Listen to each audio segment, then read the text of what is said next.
അവൻ അങ്ങനെ മരിക്കുന്നു എന്ന് അറിയുന്നത് പോലും ഒരു പെൺകുട്ടി വിളിച്ച് പറഞ്ഞിട്ടാണ്. അവൻ്റെ റൂമിൽ പോകുക എന്ന് പറഞ്ഞിട്ടാണ് നമ്മൾ അറിയുന്നത് പോലും. അവൻ പിന്നെ അമ്മയുടെ റൂമിൽ കിടന്ന അവനാണ്. ഒരു 11:15 ഫോൺ വന്നാണ് ഇറങ്ങി പോണത് പോലും. പക്ഷേ എന്താ പറയുക, അത്രയും എൻ്റെ മോനെ അവൾ മാനസികമായിട്ടായാലും ശാരീരികമായിട്ടായാലും ഭയങ്കരമായിട്ട് അവൾ ഉപദ്രവിച്ചുകൊണ്ടിരിക്കുമായിരുന്നു.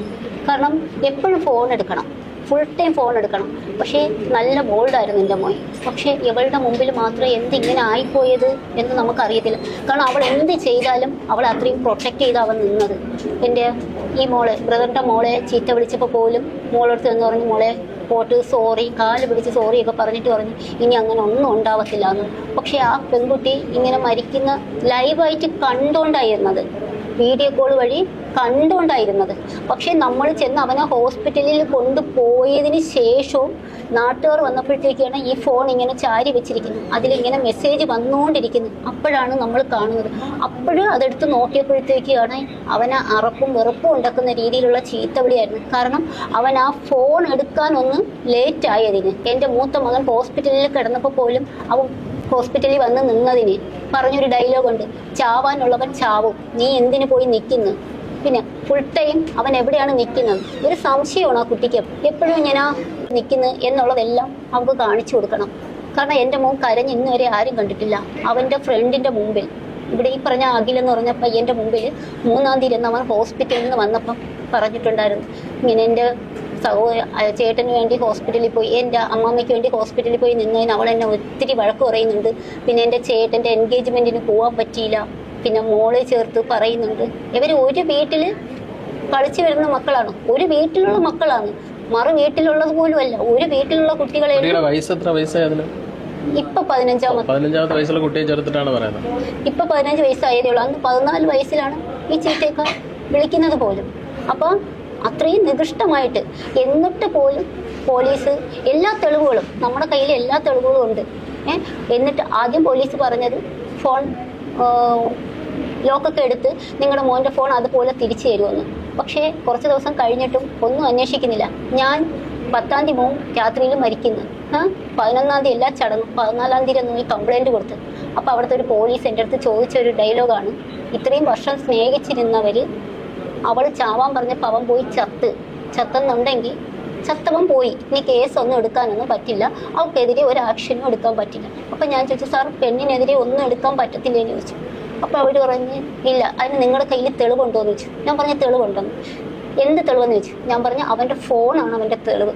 അവൻ വീഡിയോ കോൾ ചെയ്ത് വെച്ചത് കണ്ട് നമ്മൾ മണിക്കൂർ ഏകദേശം ഒരു 12:15 അവനെ ഹോസ്പിറ്റലിൽ കൊണ്ടുപോയതിന് ശേഷവും നാട്ടുകാർ വന്നപ്പോഴാണ് ഈ ഫോൺ ഇങ്ങനെ ഓണായി മെസ്സേജുകൾ വന്നുകൊണ്ടിരിക്കുന്നത് നമ്മൾ കാണുന്നത് പോലും. എന്നിട്ട് ആ നമ്പറിലോട്ട് നമ്മൾ തിരിച്ച് വിളിച്ചു. അപ്പോൾ ഈ പെൺകുട്ടിയാണ് ഫോൺ എടുത്തത്. അപ്പോൾ അവൾ മോനെ കൊണ്ടുപോയ ഹോസ്പിറ്റലിൽ തിരക്കി. അവിടെ ചെന്നു. അവൻ മരിച്ചതെന്ന് അറിഞ്ഞ ആ സ്പോട്ടിൽ അവളും അവളെ വീട്ടുകാരും 3-4 ദിവസം ഇല്ലായിരുന്നു. പോലീസ് ഒന്നും തിരക്കുന്നില്ല, അന്വേഷിക്കുന്നില്ല എന്ന് പറഞ്ഞപ്പോഴാണ് അവർ തിരിച്ചു വന്നത്. വീണ്ടും ഞാൻ പോലീസ് സ്റ്റേഷനിൽ ചെന്നിട്ട് ഞാൻ ചോദിച്ചു, അവർ വന്നിട്ട് ഇത്ര ദിവസമായി, എന്തുകൊണ്ട് നിങ്ങളൊന്നും അന്വേഷിക്കുന്നില്ല എന്ന് ചോദിച്ചു. അപ്പോഴും അവർ പറഞ്ഞത് അന്വേഷിക്കും. പോലീസ് സ്റ്റേഷനിൽ ചെല്ലുമ്പോഴത്തേക്കാണ് ഒരു പോലീസ് മണമ്പൂക്കാർ വന്നതെന്ന് പറഞ്ഞ് അകത്ത് കയറി അങ്ങ് പോയി. എന്നിട്ട് അപ്പുറത്തെ റൂമിൽ ചെല്ലാൻ പറഞ്ഞു. അവിടെ ചെന്നപ്പോൾ ആ ഒരു പോലീസ് വേറൊരാളുടെ അടുത്ത് കൊണ്ടാക്കി. ആ പോലീസിന് ഒത്തിരി ദയവുള്ളത് കൊണ്ട് ആ ഒരു മനുഷ്യൻ മാത്രം എനിക്ക് പറയാനുള്ളത് മൊത്തം കേട്ടു. പക്ഷെ ആ കേസ് അന്വേഷിക്കുന്നതും മറ്റും ആ പോലീസല്ല, വേറൊരു പോലീസാണ്. പക്ഷെ കേസ് അന്വേഷിക്കുന്ന പോലീസിനാണെങ്കിലല്ലേ കാര്യങ്ങൾ അറിയാൻ പറ്റുള്ളൂ. ഇന്നലെ ഞാൻ മോൻ്റെ ഫോൺ വാങ്ങാൻ ചെന്നപ്പോൾ പോലും അവർ പറഞ്ഞ അവളെ വിളിപ്പിച്ചിരുന്നു, അവളുടെ ഫോണിൽ നിന്ന് കുറേ കാര്യങ്ങൾ എടുത്തിട്ടുണ്ട്. അപ്പം ഞാൻ ചോദിച്ചു, എന്തുകൊണ്ട് എന്നെ വിളിച്ചിരുന്നെങ്കിൽ ഞാനും കൂടി പറഞ്ഞു തന്നേനല്ലോ. എൻ്റെ മോനിൻ്റെ ഫോണിൻ്റെ കാര്യങ്ങൾ നമ്മുടെ കയ്യിലല്ലാതെ ഉണ്ട്, അത് ഞാൻ നിങ്ങൾക്ക് തരത്തില്ലായിരുന്നു. അപ്പോൾ അവളുടെ ഫോണിൽ ഇവൻ ഇങ്ങനെ ഇത് ചെയ്യാൻ ഫാനിൽ ഇത് ഇടുന്നതും എല്ലാത്തിൻ്റെയും സ്ക്രീൻഷോട്ട് എടുത്ത് വെച്ചിട്ടുണ്ട് പെൺകുട്ടിയുടെ ഫോണിൽ. അപ്പം അവൾ പറയുന്നത് അതിന് മുമ്പും ശ്രമിച്ചു എന്നാണ്. പക്ഷെ അങ്ങനെ അവൻ മുമ്പും ശ്രമിച്ചു എന്നുണ്ടെങ്കിൽ ഒരു ദിവസമെങ്കിലും അവൻ്റെ ഫ്രണ്ട്സിനെ അവൾ വിളിക്കും, നിങ്ങൾ എവിടെ നിൽക്കുന്നു, അവൻ കള്ളത്തരമാണോ പറയുന്നതെന്ന് അറിയാൻ വേണ്ടിയിട്ട് അവൻ എവിടെ നിൽക്കുന്നു, എന്ത് ചെയ്യുന്നു എന്നൊക്കെ ചോദിക്കും. അങ്ങനെ ചെയ്യാൻ ശ്രമിച്ചു എന്ന് പറയുന്ന ഒരു കുട്ടിയാണെന്നുണ്ടെങ്കിൽ ഒത്തിരിയെങ്കിലും അവർക്കൊരു സ്നേഹമോ ഒരു ദൈവമോ ഉള്ള ഒരു കുട്ടിയായിരുന്നെന്നുണ്ടെങ്കിൽ നമ്മളെ വിളിച്ച് പറയുകയോ എന്തെങ്കിലും ചെയ്യൂലായിരുന്നു. പക്ഷെ അവൻ അങ്ങനെ ചെയ്യുന്ന ഒരു മോനല്ല. പക്ഷെ എവളെ ടോർച്ചറിങ് സഹിക്കാൻ വയ്യ. കാര്യം എവള് കുറേ ഒന്നീ ഗുളിക കയ്യിൽ വെച്ചിട്ട് ഞാനിപ്പോൾ കഴിക്കും, അങ്ങനെ ആ പെൺകുട്ടി ഹോസ്പിറ്റലിലായിട്ടും ഉണ്ട്.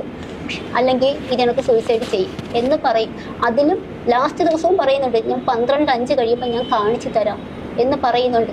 അത്രയും ചീത്തയാണ് വിളിച്ചിരിക്കുന്നത്. പക്ഷേ ഇതുവരെയും ഒരന്വേഷണവും അങ്ങോട്ടുണ്ടായിട്ടുമില്ല. എനിക്കറിയാം അവിടെ നിന്ന് ഒന്നും ഉണ്ടാവാനും പോണില്ല. കാരണം പെണ്ണ് ചെയ്തു കഴിഞ്ഞാൽ ഒന്നുമില്ല. അവരടുത്ത് ഞാൻ ചോദിച്ചു, ആണിന് ഒരു വിലയും നിലയും ഈ സമൂഹത്തിലില്ലേ എന്ന് ഞാൻ പോലീസിൻ്റെ കൂടെ തന്നെയാണ് ചോദിച്ചത്. അവരൊന്നും മിണ്ടിയില്ല. പക്ഷേ അന്ന് ഞാൻ പറയുന്നത് കേട്ട ഒരു പോലീസ് ഉണ്ടായിരുന്നു.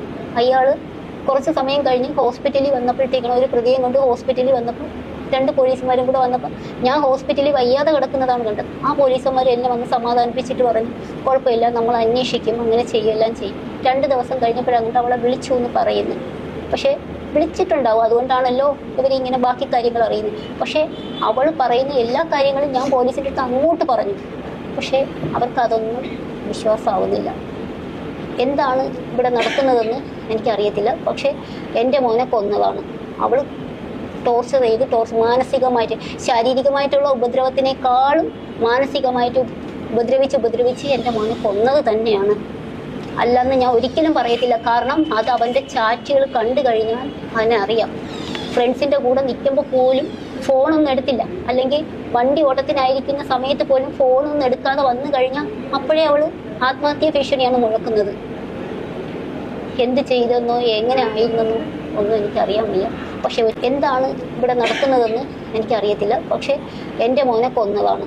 അവൾ ടോർച്ചർ ചെയ്ത് മാനസികമായിട്ട്, ശാരീരികമായിട്ടുള്ള ഉപദ്രവത്തിനേക്കാളും മാനസികമായിട്ട് ഉപദ്രവിച്ച് എൻ്റെ മോനെ കൊന്നത് തന്നെയാണ്. അല്ലെന്ന് ഞാൻ ഒരിക്കലും പറയത്തില്ല. കാരണം അത് അവൻ്റെ ചാറ്റുകൾ കണ്ടു കഴിഞ്ഞാൽ അവനെ അറിയാം. ഫ്രണ്ട്സിൻ്റെ കൂടെ നിൽക്കുമ്പോൾ പോലും ഫോണൊന്നും എടുത്തില്ല. അല്ലെങ്കിൽ വണ്ടി ഓട്ടത്തിനായിരിക്കുന്ന സമയത്ത് പോലും ഫോണൊന്നും എടുക്കാതെ വന്നു കഴിഞ്ഞാൽ അപ്പോഴേ അവൾ ആത്മഹത്യാ ഭീഷണിയാണ് മുഴക്കുന്നത്. എന്ത് ചെയ്തെന്നോ എങ്ങനെ ആയിരുന്നെന്നോ ഒന്നും എനിക്കറിയാൻ വയ്യ. പക്ഷെ ഒറ്റ കാര്യമേ ഉള്ളൂ, ഇതെന്തായാലും അന്വേഷിക്കണം. ആൺകുട്ടികൾക്ക് നീതി വേണം. ആൺകുട്ടികൾ ഇനി എൻ്റെ മോനെ പോലെ ഒരു കുട്ടിയും ഇനി ഈ സമൂഹത്തിൽ ഉണ്ടാവരുത്. മറ്റേ ഷാരോൺ കേസിൽ കുറച്ച് വിഷം കൊടുത്തു കൊന്നു. പക്ഷേ ഇതങ്ങനെയല്ല, കുറേശ്ശെ മാനസികമായിട്ട് പീഡിപ്പിച്ചു കൊന്നു. ഇത്രയും തെളിവുണ്ടായിട്ട് പോലും ഒന്നും അവർ ചെയ്യുന്നില്ല. എന്തായാലും നമ്മൾ DGPക്ക് പരാതി കൊടുത്തിട്ടുണ്ട്. DGP ഉറപ്പായിട്ടും സ്റ്റേഷനിൽ നിന്ന് തന്നെ അന്വേഷണം മാറ്റിയിട്ട് വ്യക്തമായിട്ടുള്ള അന്വേഷണം ഉറപ്പ് തന്നിട്ടുണ്ട്. ഇല്ല, നമ്മൾ പോലീസിൻ്റെ നടപടിയിൽ നമ്മൾ തൃപ്തിയില്ല, നമ്മൾ കോടതിയെ നേരിട്ട് സമീപിക്കാനുള്ള CMD ഫയൽ ചെയ്യാനാണ് നമ്മൾ ഉദ്ദേശിക്കുന്നത്. എന്തായാലും നമുക്ക് ഫുൾ സപ്പോർട്ടായിട്ട് നമ്മളെല്ലാവരും കൂടെ ഉണ്ട്.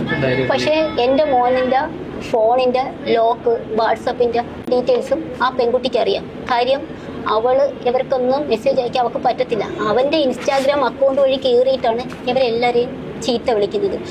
ഒരു ഓഡിയോ നമ്മൾ മോളൊന്ന് ജസ്റ്റ് ഒന്ന് പ്ലേ ചെയ്ത് കൊടുത്ത് ജസ്റ്റ്